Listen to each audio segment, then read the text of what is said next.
não existia, a família foi criada por Deus. Deus, irmãos, jamais irá desistir da família. E se o nosso Deus não desiste, nós também não devemos desistir. Mas muitas vezes nós somos assim. A gente está em casa, mas a gente não está o quê? Conectado um ao outro. Nós vemos nesses versículos uma sequência. Ame o Senhor, o seu Deus, de todo o seu coração. Mas ame o seu próximo como você se ama. Esta, irmãos, é a sequência do amor. Amar a Deus, amar a si mesmo e amar ao próximo. Se o versículo diz que eu devo amar o meu próximo como a ti mesmo, o que o diabo levantou como estratégia? Simples para destruir as famílias, destruir os relacionamentos, é fazer com que cada pessoa não ame a si mesmo. Porque, irmãos, eu vou transferir para outra pessoa aquilo que eu faço comigo mesmo. Mas, irmãos, para essa transformação acontecer, ela só é possível quando nós fazemos uma primeira conexão. O versículo diz: ame o teu próximo como a ti mesmo. Mas o que Jesus falou? Qual é o primeiro mandamento? Amar a Deus de todo o seu coração. O ferro afia o ferro. Há um atrito entre esses dois metais. E o que o versículo está dizendo? Como o ferro afia o ferro, o homem afia o seu companheiro. Quem é o nosso principal amigo, o nosso principal companheiro? Quem é a pessoa que está mais próxima de nós? A nossa família. Irmãos, e famílias conectadas avançam. Famílias conectadas vão para frente. Famílias conectadas produzem mais. Famílias conectadas, um ajuda o outro, um vai esforçando o outro, um vai desenvolvendo o outro, para que sempre possa ir para frente. Conecte sua família, porque família conectada, ela avança.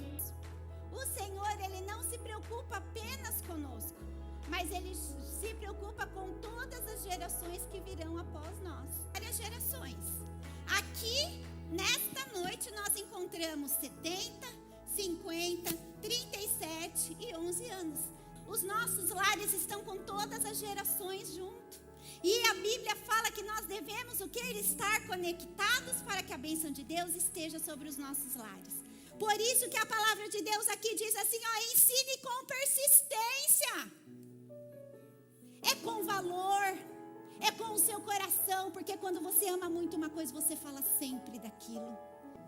Eles podem ser um referencial na vida dos mais velhos, sendo filhos amáveis, sendo netos que valorizem os seus avós, tendo paciência para ouvir a história do avô e da avó milhares de vezes que eles contam,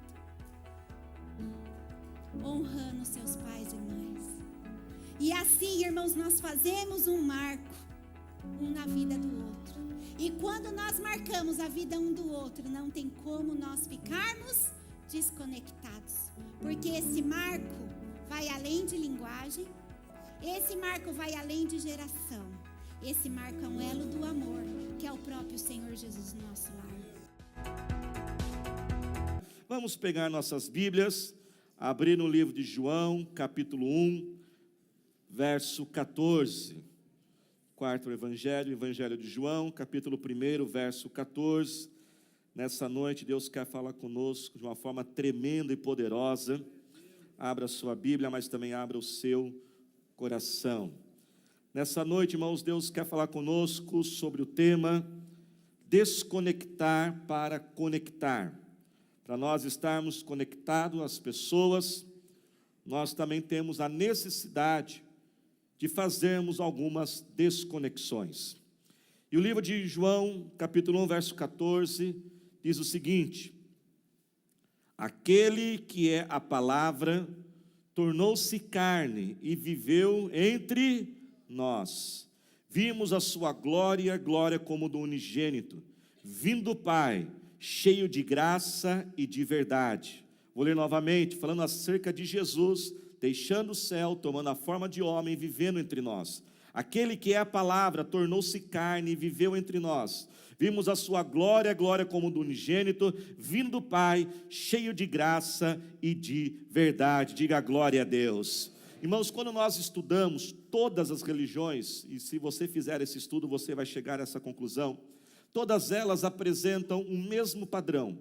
Todas elas apresentam pessoas que, através de atividades, através de consagrações e outras práticas, alcançaram uma virtude maior, alcançaram um nível maior, um estágio maior, e aí, de repente, de acordo com cada religião, vai ter uma terminologia diferente. Mas quando nós estudamos a vida de Jesus, nós aprendemos que Jesus não seguiu esse padrão. Jesus, muito pelo contrário, Jesus foi o único que já estava elevado e exaltado na glória. Eu posso ouvir um glória a Deus por isso? Ele já estava nos céus. E o que Jesus fez, irmãos? Jesus se esvaziou de si mesmo, se humilhou e tomou a forma de homem e desceu até a terra, desceu até nós e viveu no meio de nós. Só Jesus fez isso, irmãos. Só Jesus, aquele único que podia permanecer ali em toda a glória, no louvor dos anjos, na eternidade, mas tomou a forma de homem e veio viver com a gente. Se nós lembrarmos, por exemplo, em Mateus capítulo 2, quando o anjo apareceu para Maria e anunciou que ela estava grávida do Salvador, você lembra disso? E o anjo disse, olha, você está grávida, ele será o Salvador, e um dos seus nomes será o quê? Emanuel. O que significa o nome Emanuel? O Deus conosco. Em outras palavras, o português mais atual, Deus com a gente. Jesus viveu entre nós, irmãos. E quando Jesus viveu entre nós, presta atenção nisso, ele não viveu assim num corpo humano diferente do nosso, um corpo assim talvez mais fantasmagórico, um holograma, alguma coisa, não. O corpo de Jesus era igualzinho o seu, igualzinho o meu. Jesus habitou entre nós, e quando nós olhamos a história de Jesus nos evangelhos, muitas vezes, irmãos, nós fixamos o nosso olhar, a nossa atenção em algumas coisas, por exemplo, como as curas que Jesus realizou, não é verdade? Os milagres, paralíticos que andaram, mortos que foram ressuscitados. Nós ficamos admirados com Jesus, os seus ensinamentos, suas pregações. Mas existe, irmãos, alguns detalhes que muitas vezes nós passamos desapercebido, que é Jesus convivendo com as pessoas. Veja bem, irmãos, se as curas, milagres, ensinamentos fossem somente o mais importante, por que a Bíblia gastou tanto tempo, por que há muitos textos relatando de Jesus convivendo com as pessoas? Se isso não fosse importante, a Bíblia simplesmente poderia relatar o quê? Jesus chegou lá, orou pela pessoa e ela foi curada. Jesus chegou lá, ensinou aquilo, não. Mas a Bíblia faz questão de relatar Jesus convivendo com as pessoas. Nós olhamos, por exemplo, vários textos, a Bíblia gasta tempo explicando, ensinando, por exemplo, e mostrando Jesus se alimentando com as pessoas.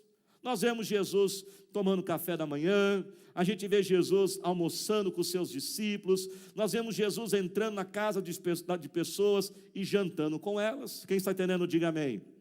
Por exemplo, nós vemos o primeiro milagre que Jesus fez. Aonde foi o primeiro milagre de Jesus, irmãos?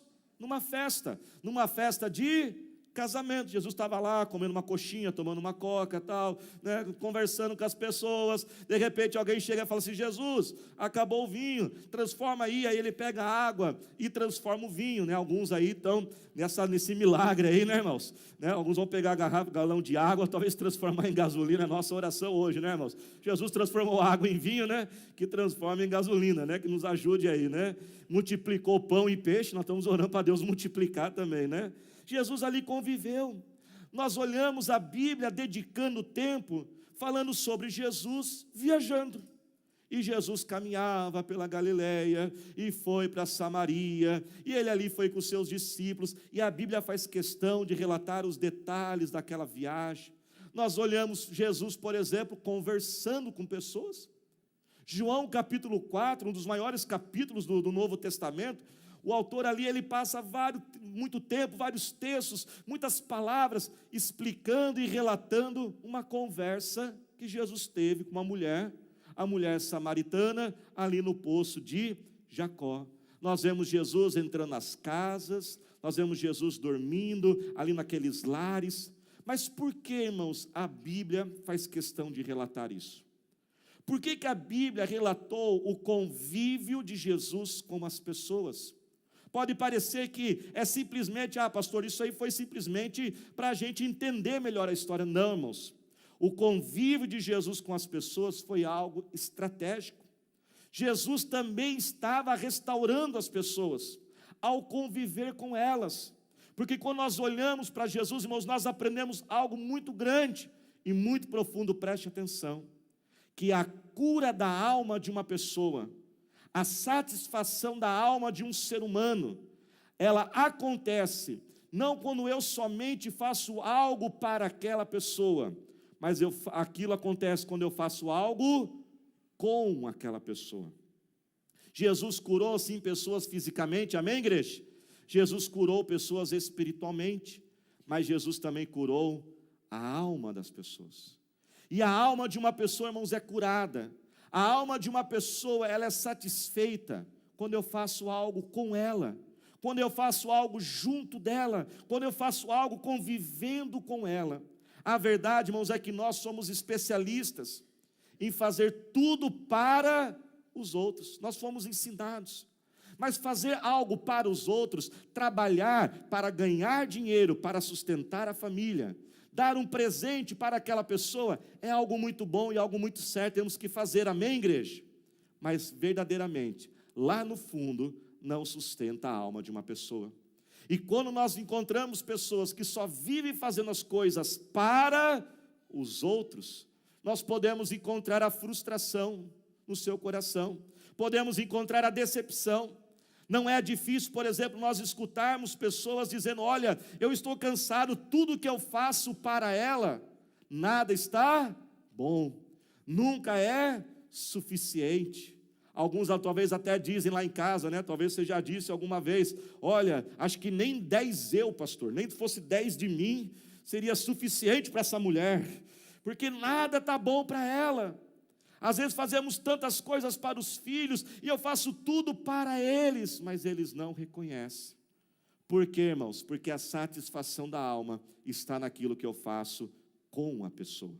Jesus almoçou com elas, Jesus conviveu com elas, Jesus viajou com elas, Jesus tocava nas pessoas. Você lembra, por exemplo, Jesus carregando as criancinhas, ele carregava, ele tocava, e aonde Jesus tocava, irmãos, o poder de Deus se manifestava. Jesus, por exemplo, chegou a tocar em pessoas que não poderiam receber um toque sequer. Jesus várias vezes foi criticado porque ele se reunia com prostitutas, com pessoas pecadoras, pessoas que viviam à margem da sociedade. Jesus chegou ao ponto, irmãos, de um dia tocar num corpo de uma pessoa morta, alguém que na época, como Cristo, um líder religioso, um líder espiritual, jamais tocava no morto. Mas quando Jesus tocou naquele rapaz, aquele filho único de uma viúva, ela diz que ele ressuscitou e saiu da morte, porque aonde Jesus toca, a vida, aonde o toque de Jesus chega, a transformação. Se tem algo morto na sua vida, algo morrendo, deixa Jesus tocar, porque aonde ele toca, a vida surge. Deixa ele tocar em você, deixa ele tocar na sua família, deixa ele tocar nas suas finanças, deixa ele tocar no seu coração, pois o toque de Jesus produz vida. Da mesma forma, irmãos, como ao redor de Jesus haviam pessoas também sofrendo emocionalmente, e Jesus restaurou aquelas pessoas convivendo com elas. Quem está dentro, diga amém. Pertinho de você também tem alguém que está sofrendo. Pertinho de você também tem alguém que está precisando de você não somente fazer algo para ela, mas fazer algo que com ela. Quantos adolescentes e jovens nos dias de hoje, irmãos, se encontram desorientados, perdidos, com tanto medo do futuro. Você já parou para imaginar, irmãos, o que nossos adolescentes e jovens estão passando nesta semana? Nós que temos uma idade um pouco mais avançada, não tão avançada que eu sou novinho ainda, viu? Mas um pouquinho mais. Talvez já temos uma vida um pouco mais estabilizada. A gente não fica com medo, irmãos, do que vai acontecer? A gente não fica. Agora, o que imagina? Você já parou para imaginar o que um jovem, um adolescente de 15 anos está passando? Ele olha esse cenário, ele olha esse país, ele se pergunta: o que vai ser da minha vida? Hoje, cerca de 25% a 30% dos jovens estão desempregados. É a taxa de desemprego na juventude.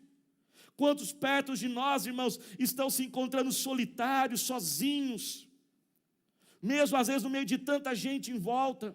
Quantos homens, irmãos, estão se sentindo inseguros, talvez ali aquele sentindo aquele peso. Quantos homens nós temos aqui, não importa a sua idade, levante sua mão, se você é casado, solteiro. Eu tenho orado pelos nossos irmãos, pelos homens da nossa igreja, porque, irmãos, é um peso que cai sobre nós, é aquele sentimento, será que eu vou dar conta de tantas obrigações, tantas responsabilidades, como carregar tudo isso, sem falar naqueles, irmãos, que estão pertinho de nós, que estão vivendo constantemente em tristeza, desânimo, em depressão, síndromes, fobias. Jesus trouxe cada um de nós aqui nessa noite, porque Ele está contando conosco. Ele precisa de você. E assim como Jesus, irmãos, curou as pessoas no seu físico, Jesus curou as pessoas espiritual, mas Jesus também curou as pessoas emocional e sentimentalmente. E Ele vai usar cada um de nós para curarmos os que estão ao nosso redor. Levante sua mão e diga assim comigo, bem forte: o meu Jesus está contando comigo. Diga bem forte: a minha família conta comigo. Diga bem forte: os meus amigos contam comigo. Faz assim a sua mão agora, diga assim: os meus irmãos em Cristo estão contando comigo. Para nós, irmãos, conectarmos as pessoas e fazermos algo com ela, nós precisamos seguir o exemplo do nosso Senhor Jesus. Jesus só pôde viver com as pessoas, Ele só pôde conviver, porque uma vez Ele tomou uma decisão de se desconectar de algo. Ele deixou o céu. Ele abriu mão do céu. Você já imaginou, irmãos, como que era Jesus no céu? A glória, o esplendor, a adoração. E Ele pagou o preço de tomar a forma de homem e viver nesse mundo podre, nesse mundo difícil, injusto. Foi humilhado, rejeitado, zombado, mas Ele deixou o céu para se conectar a nós. E para que nós possamos conectar as pessoas, irmãos, também temos que fazer algumas desconexões. A primeira delas que eu queria trazer a uma reflexão sobre todos nós neste momento, e eu peço que você preste muita atenção, é a desconexão, irmãos, tecnológica. Em específico, esse aparelhinho aqui, ó. Irmãos, a verdade é o seguinte, sendo claro e objetivo, e eu me incluo nessa mensagem, talvez seja o sujo falando do mal lavado, estamos juntos no negócio. A verdade, irmãos, é que nós estamos descontrolados no uso disso aqui. Se nós colocássemos uma câmera nos vigiando 24 horas por dia, você já imaginou o que ia revelar aquelas imagens? Se fosse possível a gente cronometrar cada segundo do nosso dia dedicado a isso aqui, irmãos, nós ficaríamos assustados. E aqui incluo, claro, computadores, tablets, toda a tecnologia que nós temos hoje.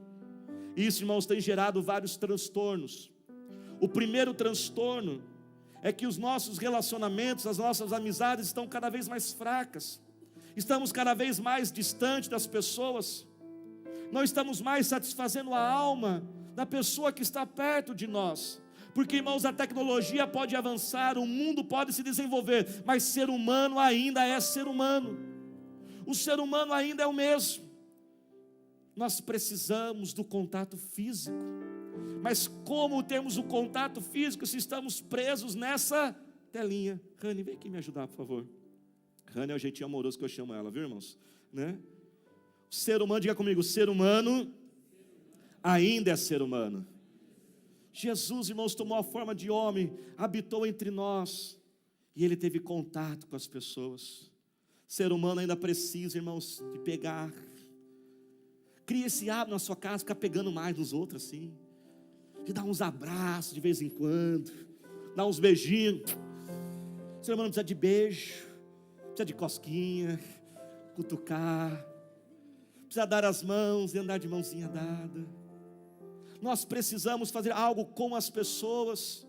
Maridão que está aí, ajudar a lavar a louça, né? Pega ele, Jesus, pega eu, Senhor, né? Nós precisamos sentar à mesa. Existe uma pregação que eu faço de vez em quando que chama o poder da mesa. O poder que há de nós sentarmos à mesa, sem celular, turminha, sem nada distraindo a gente. sentar à mesa e olhar nos olhos. Sabia que quando você olha nos olhos, a pessoa revela muita coisa? O olhar, olho no olho, revela medo, insegurança, revela tristeza, revela alegria. Mas isso não dá para fazer pelo celular não, viu, irmãos? Ah, pastor, mas eu estou conversando com todo mundo, é bom tal. Mas temos que ter o contato. Jesus, Ele veio, Ele abraçou, Ele carregou, Ele tocou. E assim, irmãos, quando nós temos o contato físico um com o outro, isso satisfaz a nossa alma. Vamos aplaudir Jesus? Obrigado.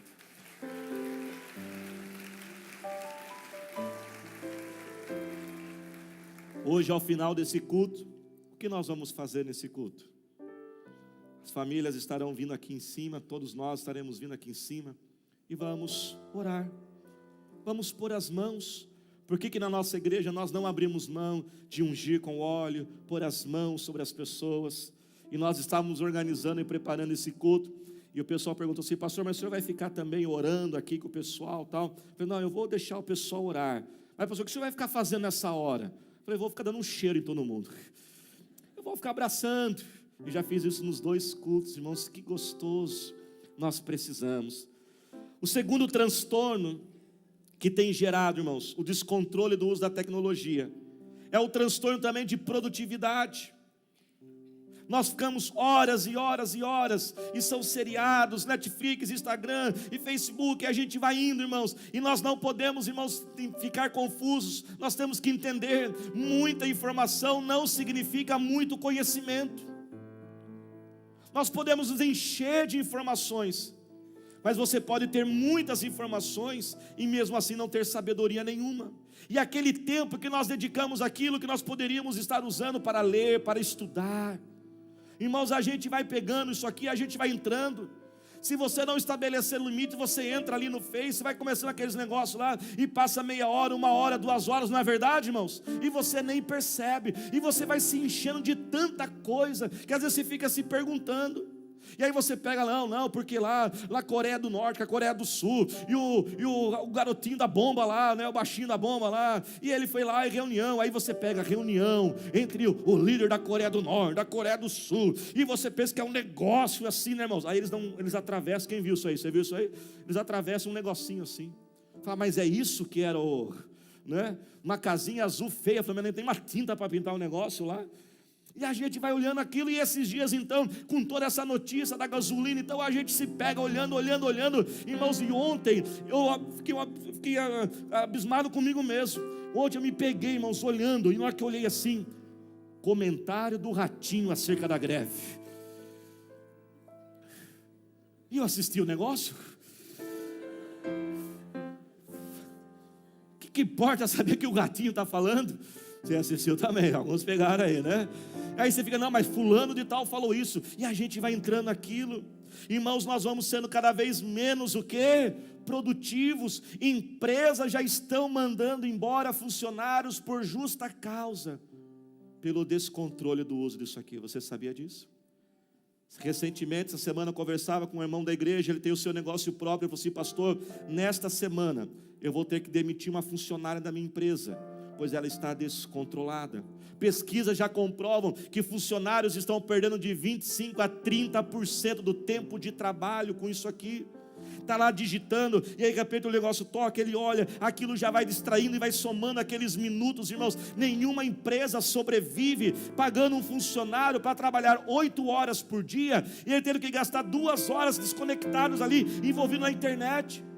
Um funcionário que perde 25% do tempo de trabalho, irmãos, num mês, um mês tem 4 semanas, é 1 semana a menos de trabalho. Nenhuma empresa sobrevive, ninguém consegue crescer e prosperar financeiramente e profissionalmente. O terceiro transtorno que tem sido gerado, irmãos, pelo uso descontrolado. Posso pregar, irmãos? Vocês me deram autorização, viu? É um transtorno, irmãos, cognitivo. É a dificuldade de aprender, é a dificuldade de se concentrar, é a dificuldade de manter o raciocínio. A mente é agitada demais. Eu incentivo você nessa semana, depois pesquise, entre lá no Google. Não tem problema, eu falo isso porque eu quero que você cresça e aprenda. Escreva essas 3 letrinhas aqui, S-P-A, diga comigo, S-P-A, síndrome do pensamento que? Acelerado. A maioria dos nossos adolescentes e crianças de 8, 9 anos que estão aqui, irmãos, eles não conseguem terminar de ler um parágrafo, eles não conseguem terminar de ler uma frase, uma página. Estão sofrendo a ansiedade, eu tenho que responder aquela mensagem, mas chegou uma nova mensagem, mas se eu não responder, aquela pessoa vai ficar brava comigo, eu tenho que conferir e abrir o WhatsApp a cada 10, 15 minutos, e tem gente hoje que se ela manda uma mensagem e você não respondeu em 10 minutos, ela fica bravinha, né? E começa a mandar as interrogaçãozinhas assim depois, né? Como você tivesse uma obrigação de responder ela em 5, 10 minutos, só que para você responder em 5, 10 minutos, você tem que abrir o negócio toda hora.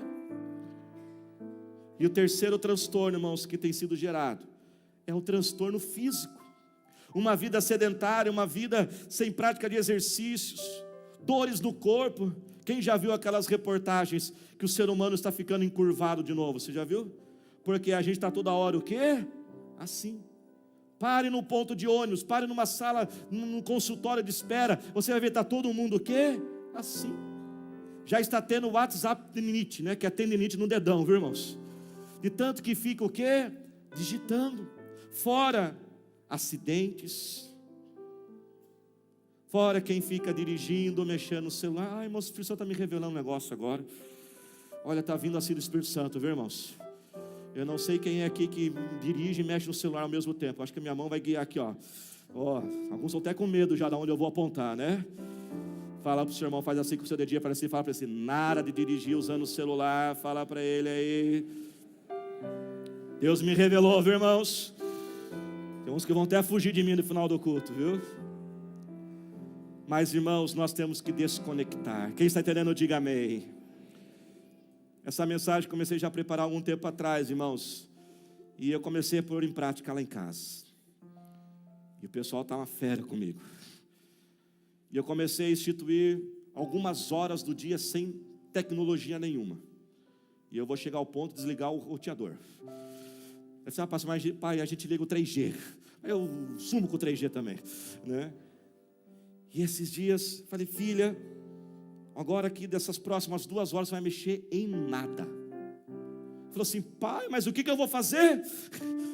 Eu falei para ela, vive, minha filha. Vai andar com o cachorro, vai passear, vai fazer alguma coisa. Vamos o quê? Conversar mais. Qual foi a última vez que a gente se reuniu na sala, no sofá e simplesmente batemos um papo conversando? Desconecte, irmãos, a tecnologia e se conecte às pessoas. Quem entendeu, diga amém. Segunda desconexão, irmãos, que nós temos que fazer. Nós temos que desconectar das preocupações. A palavra preocupação, pela sua essência, já nos mostra o que significa. Preocupação significa estar o quê? Pré-ocupado.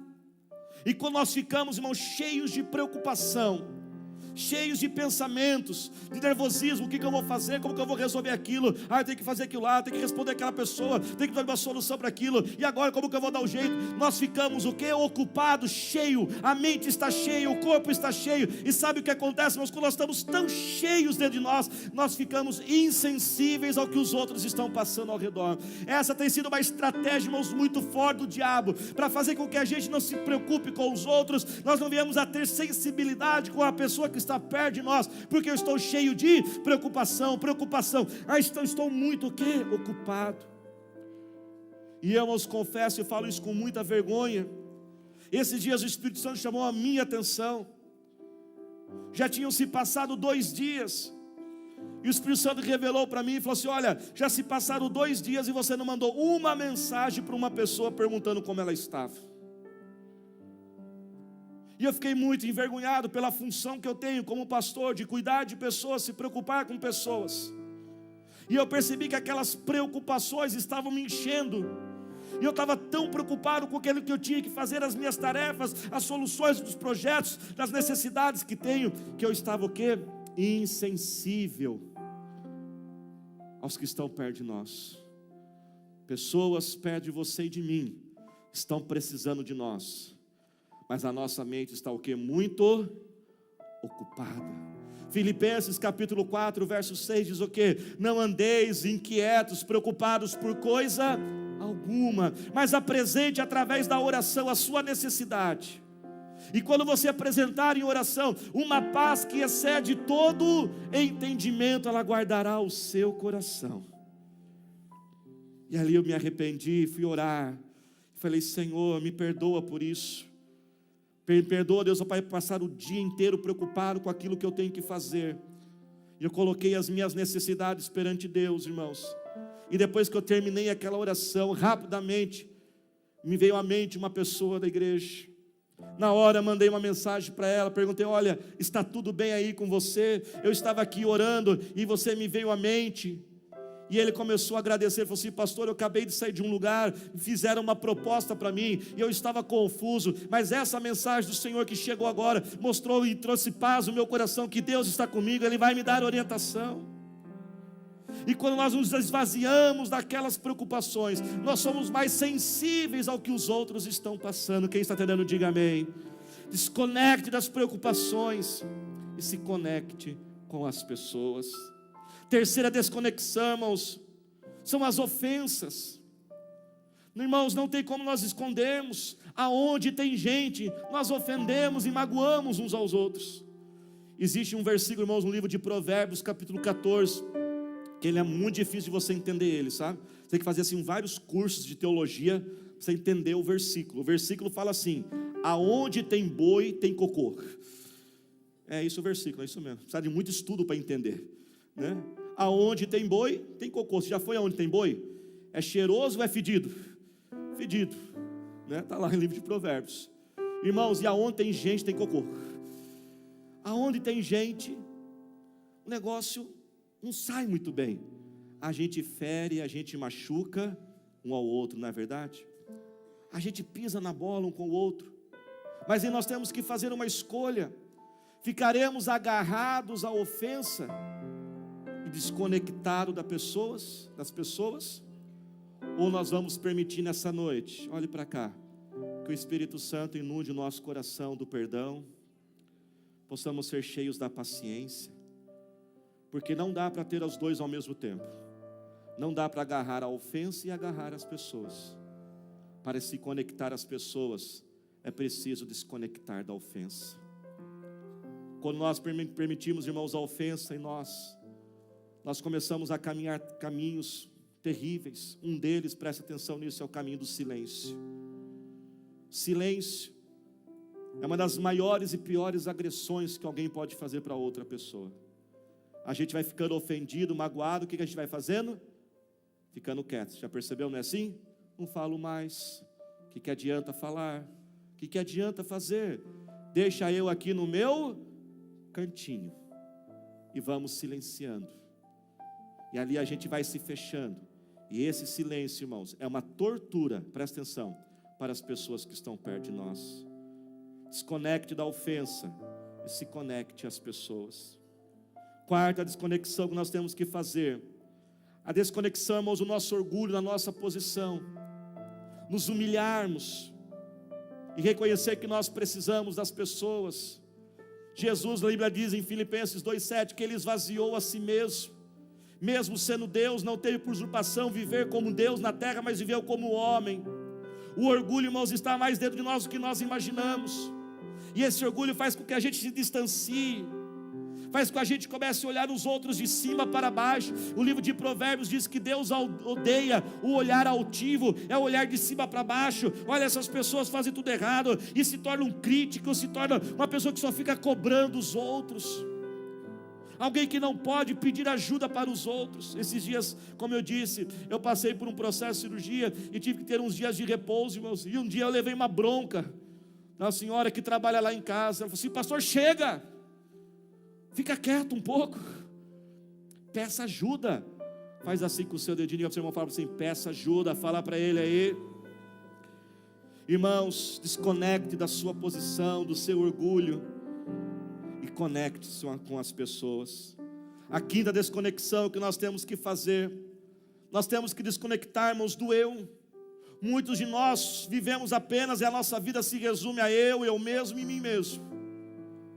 A minha felicidade, sempre magoado, chateado, porque aquilo não foi feito para ele. Ninguém me convidou, ninguém perguntou como eu estou, ninguém me cumprimentou. A minha alegria, o que eu tenho que fazer? Chega, cansei de ser bobo, também vou buscar a minha felicidade. Sempre ele, sempre ele. Provérbios 18, verso 1 diz: quem se isola está buscando o seu próprio interesse. Para que haja comunhão, haja unidade, para que eu me conecte com a outra pessoa, aquilo que é importante para ela também tem que ser importante para mim. Se só vale o que é importante para mim, se eu só me preocupo com o que é bom para mim, irmãos, nenhuma pessoa vai aguentar ficar do meu lado. Nós não aguentamos ficar perto de pessoas que só vale o que é bom para ela.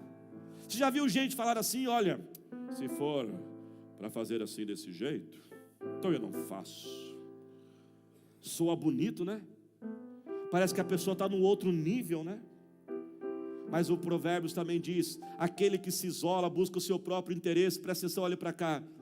Ele insurge-se contra a sensatez. É uma forma bonita de dizer que é burro. É uma forma bonita de dizer: olha, isso não é algo inteligente, se isolar. Claro, irmão, se for algo ilícito, ilegal, né, imoral, tudo bem. Mas quando a pessoa faz isso, se for para fazer desse jeito, sabe o que ela está mostrando? É uma pessoa inflexível. Ela está se mostrando uma pessoa que tudo sai do jeito dela. Se não for do jeito dela, as coisas não saem. É uma pessoa que não sabe se adaptar. Nós temos irmãos aqui na igreja que são profissionais, que recrutam pessoas, que treinam pessoas em empresas. Uma das características principais que as empresas estão procurando são pessoas que sabem o quê? Se adaptar. Quem quer tudo do jeito dele, se isola. É falta de sabedoria isso. Irmãos, nós temos que entender que juntos nós somos mais felizes. Eu posso ouvir um glória a Deus? Juntos nós somos mais produtivos. Juntos nós vamos mais longe. Desconecte do seu eu e se conecte com as pessoas. Se coloque de pé neste momento. Posso ouvir um glória a Deus? Deus está falando com você, comigo. Coloque a mão em seu coração e olhe para cá. E a última, irmãos, desconexão que nós temos que fazer. Olhe para cá. Nós temos que desconectarmos de valores e prioridades erradas da vida. Irmãos, não é difícil a gente entrar na correria da vida e a gente inverter as prioridades da vida. Trabalhar é muito importante, é bom. Não vai distorcer a mensagem. Falou assim: o pastor vai precisar trabalhar, viu? Isso é preguiça. Trabalhar é muito importante. Com a mão no seu coração, olhe para cá. Mas o trabalho não vai poder sustentar você a vida inteira. Ter dinheiro é muito bom. Se você acha que é ruim ter dinheiro, dá para o seu irmão do seu lado, ele vai ficar feliz com você. Dinheiro é bom, a gente precisa ter, ajuda bem, mas ele não pode sustentar a sua vida. O lazer é muito importante, a diversão, cuidar do corpo, exercício, academia, práticas esportivas é muito bom, tem que fazer mesmo. Olhe para cá. Mas não pode sustentar você. Ao final de tudo, irmãos, é a nossa família que conta. Ao final de tudo, é a nossa família que vai estar ao nosso lado. Por isso, não desista da sua casa. Eu sei que tem hora que a gente não aguenta mais. Tem hora que dá vontade de sumir daquele lugar. Mas vire para quem está ao seu lado e diga assim para ele, fala assim: aguenta mais um pouco. Fala para ele. Deixe o Senhor renovar sua força nesta noite. E quando eu perguntava ao Senhor uma palavra para encerrar essa mensagem, o Senhor colocou essa palavra muito forte no meu coração: não perca tempo. O tempo, irmãos, é algo precioso. Esse dia que nós estamos vivendo hoje, dia 27 de maio de 2018, nunca mais vai existir novamente. A gente acha que sempre haverá tempo. Depois eu faço aquilo. Um dia eu vou voltar a servir a Deus assim como eu servia antigamente. Mas a realidade, irmãos, por mais difícil que seja, e é preciso ouvi-la. E nós pedimos no começo que Deus falasse conosco o que nós precisávamos ouvir. Nem sempre nós teremos todo esse tempo que nós achamos que teremos. Por isso, reconcilie-se. Não perca tempo com a sua vida desconectado das pessoas mais importantes e conectado com tanta coisa. Filhos crescem rápido demais. Pais não viverão para sempre. O tempo está indo embora. Com o que você tem desperdiçado a sua família? Com preocupação, com ofensas, com egoísmo, com a tecnologia, com o seu orgulho de não ir lá ter humildade para pedir perdão e reconciliar. Talvez está perdendo anos e anos distante de alguém da sua casa. Não perca esse tempo. E eu não poderia terminar essa mensagem falando sobre a principal conexão que nós temos que ter na nossa vida, que é a conexão com o Senhor Jesus. Nós ouvimos muitos dizerem que todos os caminhos levam a Deus, mas isso é uma mentira. A verdade é que Jesus, Ele é o único caminho para chegarmos ao céu. Ele disse: eu sou o caminho. Jesus não disse: eu sou um dos caminhos. Ele disse: eu sou o caminho, a verdade e a vida. Ninguém chegará ao Pai se não for através de mim. Não viva uma vida longe do Senhor, irmãos. Não tenha uma vida espiritual fraca, pois se nós tivermos uma vida espiritual forte, nós podemos superar toda e qualquer adversidade da vida. Tudo se vence quando nós estamos conectados ao Senhor Jesus. Se você ainda não fez o Senhor Jesus o Senhor e Salvador da sua vida, tome essa decisão, essa escolha hoje. Diga: Senhor, seja o meu Senhor, o meu Salvador, o meu Deus. Se você já andou nos caminhos do Senhor, mas permitiu alguma coisa, pequena ou grande, te distanciar, volte para Ele agora. Volte para o Senhor Jesus. Esteja ligado a Ele. Levante a sua